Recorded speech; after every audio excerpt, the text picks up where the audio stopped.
Hello friends, क्या आप सब लोग भी कैलिस्थेनिक्स सीखना चाहते हो और समझ नहीं आ रहा है कहाँ से स्टार्ट करें? Don't worry, I will tell you. आज हम इस वीडियो में 5 ऐसी स्किल सीखेंगे जो एज अ बिगिनर किसी को भी सीखनी चाहिए। तो लेट्स गो। तो ये था फ्रॉग स्टैंड। फ्रॉग स्टैंड हमारे हैंड स्टैंड और हैंड स्टैंड पुशअप की जर्नी में एक इम्पॉर्टेंट स्टेप है। इसे सीखना काफ़ी इम्पॉर्टेंट है, तो चलिए स्टार्ट करते हैं। सबसे पहले अपने दोनों हाथों को जमीन पर प्लेस कीजिए, your shoulder width, and then अपने दोनों घुटनों को अपने ट्राइसेप्स के ऊपर वन बाय वन प्लेस कीजिए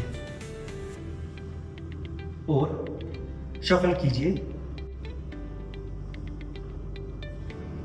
now in next step same वही पोजीशन, बट अभी अपने सिर्फ एक पैर को उठाइए, then change, then change. Now you are strong enough that you can easily perform frog stand.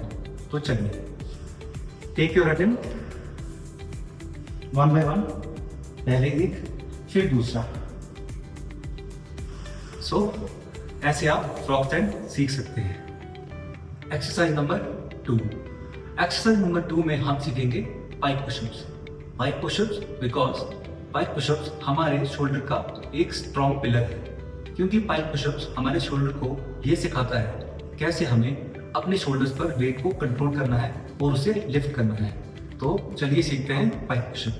Pike pushup के लिए सबसे पहले आपको पाइक की पोजीशन में आना है, कुछ इस तरह से। देन स्लोली हमें अपनी बॉडी को आगे को फॉरवर्ड लीन करना है, कुछ इस तरह से, और वापस से लिफ्ट करना है। Then again and then lift. These are pike pushups.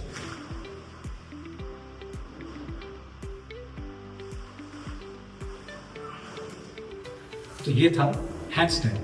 Hand stand सीखने के लिए सबसे पहला स्टेप, अपने हाथों को स्पाइडर ग्रिप में प्लेस कीजिए।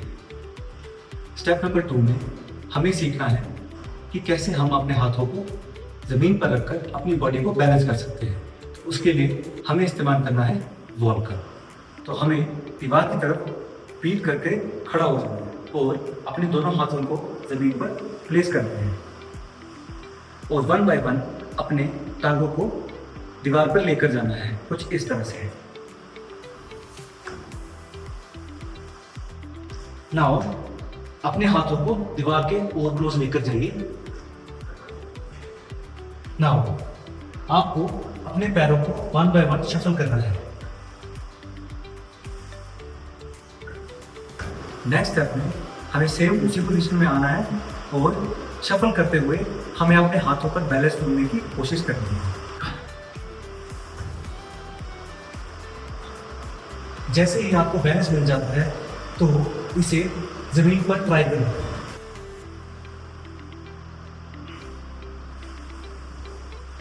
तो ये था आपका हैंड स्टैंड।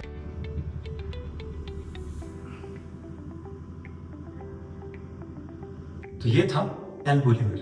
एल्बो लीवर सीखने के लिए सबसे पहले आपको अपने हाथों को 180 डिग्री रोटेट करना है और अपनी दोनों कोहनियों को अपने लोअर एब्डोमिनल में प्लेस करना है और सेम इसी तरह जमीन पर इसको एक्ट करना है, कुछ इस तरह से।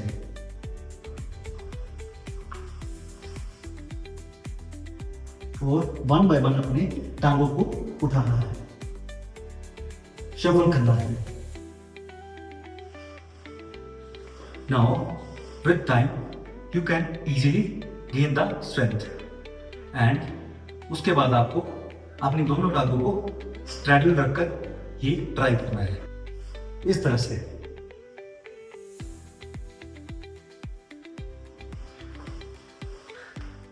तो जैसे ही आप स्ट्रैडल एल्बो लीवर को 5 सेकंड के लिए होल्ड कर लोगे तो you are ready for your elbow lever attempt. So take your elbow lever attempt by following the same rule.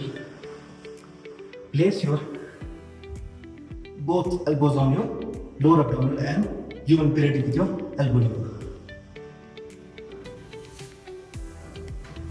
तो ये था टक प्लांज। जैसे कि आप पिछले 4 मूव्स को मास्टर कर चुके हो, तो ये उसका एक लेवल अप है।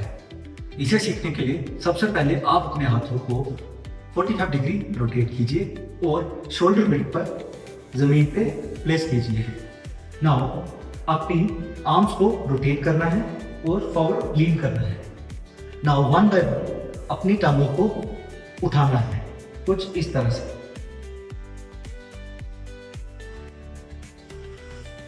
नाउ अगले स्टेप में हमें अपनी बॉडी को प्लांट की पोजीशन में लेके आना है, बट योर फीट्स ग्राउंडेड, और प्लांट पुशअप्स लगाने की कोशिश करनी है, कुछ इस तरह से। प्लांट पुशअप्स के लिए हाथ 45 डिग्री, बॉडी आगे की तरफ, और अपनी बॉडी को आगे को पुश करना है, कुछ इस तरह से, और इस पोजीशन में लेकर आना है। 2-3 सेकंड के लिए होल्ड करना है, देन अगेन।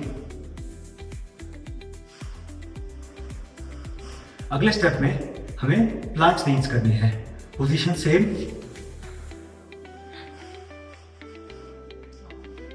और प्लांट स्नेच करना है बॉडी को आर्च करते हुए for 15 to 20 seconds. After doing these steps, you can easily attempt your tuck plunge like this.